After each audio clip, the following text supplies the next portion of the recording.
Halo sob, kali ini ada sedikit perbedaan dimana biasanya kalau ngebahas soal tablet Huawei sudah pasti sama Moldy. Karena memang dia itu sangat fanboy tablet Huawei sekali gitu. Tapi kali ini sedikit berbeda karena saya merasa tertantang untuk juga nyoba langsung tablet Huawei dan buktiin kalau apa yang selama ini Moldy bilang soal tablet Huawei adalah salah. Sudah 2 minggu saya pakai tablet ini untuk berbagai macam kegiatan sehari-hari dan saya akan bercerita bagaimana rasanya menggunakan tablet Huawei. Yang kebetulan yang saya pakai ini adalah Huawei MatePad Pro 12,2 yang baru aja rilis di 2025. Dari namanya aja sudah sangat berbeda dibandingkan tablet lain. Karena lazimnya sebuah tablet itu berukuran 7 inch, 9 inch, 10 inch, 11 inch, 13 inch. Tapi Huawei punya tablet dengan standar varian layar yang berbeda yaitu 12,2 inch dan saya yakin hanya mereka yang punya. Oke, kita skip soal penamaan, lanjut ke tabletnya. Jujur, saya nggak nyangka kalau tablet Huawei ternyata cakep banget ya. Experience waktu pakai tablet ini tuh nyenengin banget. Bahkan saya ngerasa tablet ini bisa ngasih experience yang lebih oke dari pakai laptop. Dia tuh tipis banget, enteng banget, keyboardnya juga terasa pintar karena ada tempat buat naruh stylus. Dan dia juga punya WPS Office yang eksklusif hanya ada di tablet-tablet Huawei. Jujur Li, ini adalah salah satu tablet paling lengkap dan paling kerasa mewah yang pernah saya pakai.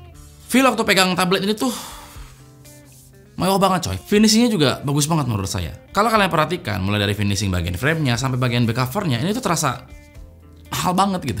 Terutama bagian frame kameranya ya yang bulat ini, dimana pada bagian pinggir framenya ini kayak ada guratan-guratan gitu. Mirip kayak dial di jam tangan mewah gitu. Di bagian belakang ada logo Huawei yang besar. Huawei menonjol logonya. Lalu di bagian sampingnya tentu ada 4 buah speaker, yang mana memang tablet ini punya 4 speaker dengan suara yang nanti akan saya ceritain.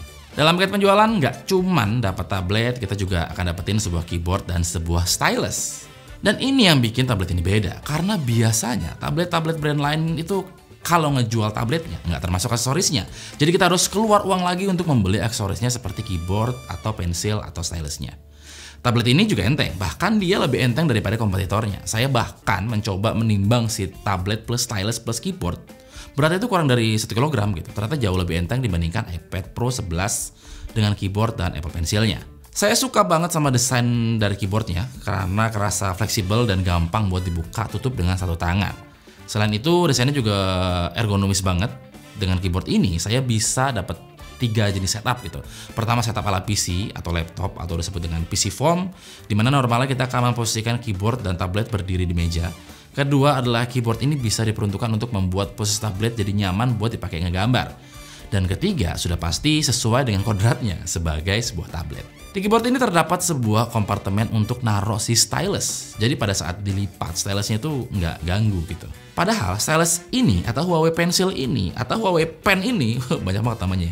Punya magnet yang bisa bikin dia nempel di bagian atas tablet. Kalau ngomongin soal inovasi, menurut saya ini udah paling bener sih. Karena percaya atau enggak, kalau stylus ditempel di bagian samping atau atas gitu, bisa dipastikan akan lepas waktu kita masukin ke tas gitu.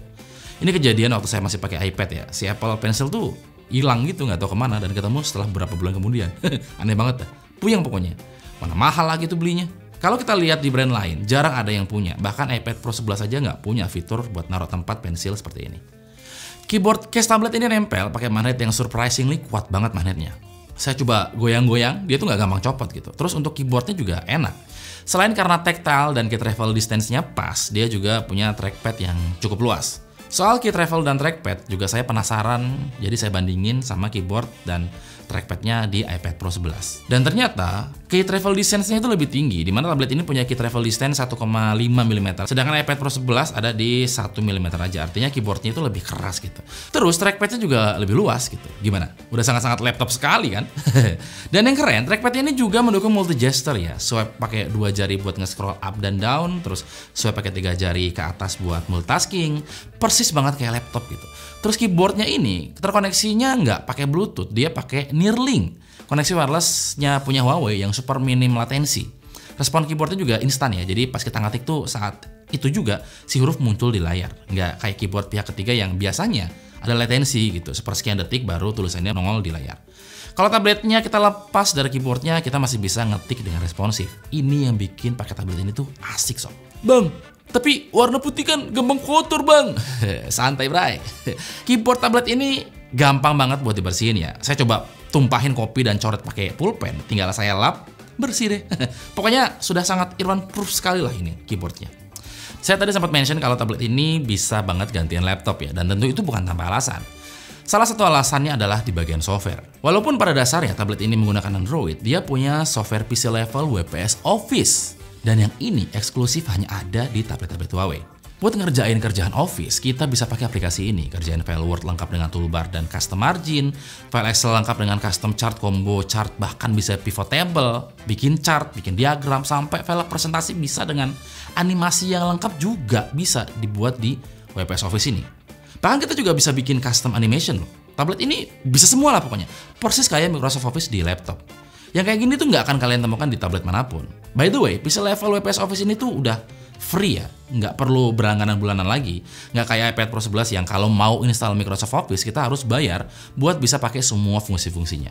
Di WPS Office tablet ini kita bahkan bisa buka file PowerPoint, Word, dan Excel dengan ukuran yang gede secara bersamaan dan smooth banget saat buka banyak tab.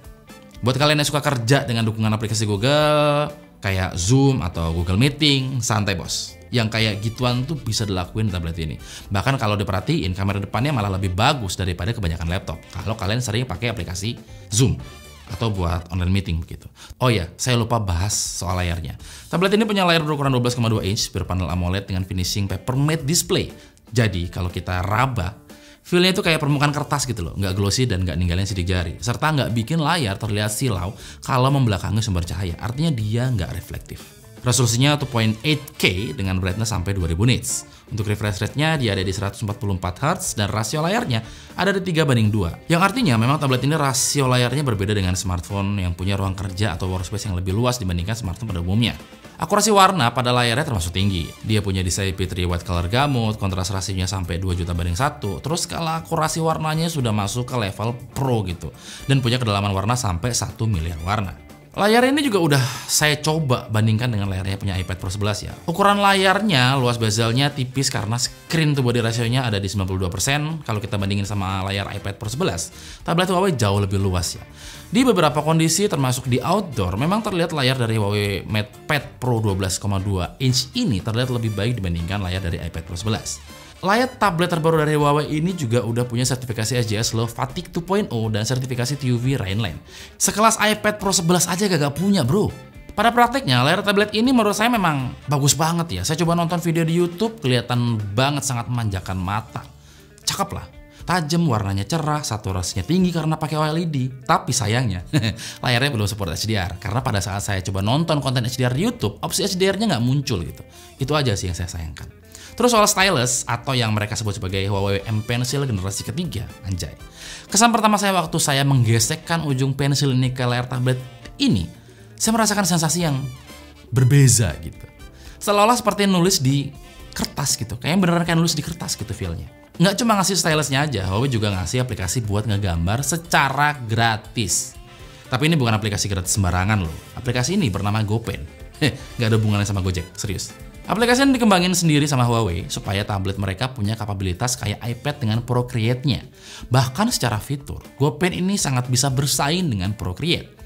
Ada banyak banget pilihan brush yang bisa dipakai secara gratis, yang normalnya ini berbayar di Procreate.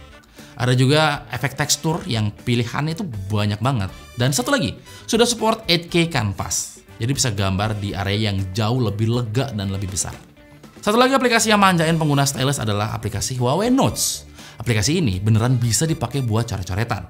Fiturnya itu bejibun banget, kayak one touch split screen, note replay, cross page dragging, quick recolor, dan fitur AI handwriting enhancement yang bisa rapihin tulisan kita. Dan ada resource center buat download template-template dan stiker, dan ya pokoknya banyak lah. Oh iya lupa, Huawei M Pencil generasi ketiga ini juga punya pressure sensing yang sensitif banget loh. Minim latensi karena dia pakai konektivitas Neuralink, dan walaupun coret-coret di atas tumpukan kertas pun dia masih bisa dipakai. Keren kan? Bahkan saya juga sekali lagi sempat coba bandingin skenario ini menggunakan iPad Pro 11. Dan seperti yang kalian lihat, tablet mahal buatan Apple itu nggak bisa ngelakuin hal yang bisa dilakuin oleh tablet ini. Untuk software, tablet ini pakai Harmony OS versi 4.3. Experience pakai OS ini kayak laptop yang punya kemampuan jalan aplikasi Android. Kebayang kan? Laptop tapi bisa jalan aplikasi Android. Nggak perlu pakai emulator bro. Bisa dipakai untuk multitasking, side by side kayak gini, buka dalam window yang kecil dan bahkan di Windowsnya bisa di resize sesuai kebutuhan kita. Ada fitur live multitasking yang bisa buka 3 aplikasi sekaligus juga. Pokoknya banyak lah fiturnya. Buat yang bingung gimana caranya saya nonton YouTube di tablet Huawei, saya cuma mau kasih tahu aja ya. Tablet Huawei ternyata bisa jalanin aplikasi Google. Caranya gampang, tinggal search aja di App Gallery. Nih, ada kan? Tinggal install aja dan bisa berjalan kayak biasa. Mau apa lagi? Google Drive? Ada.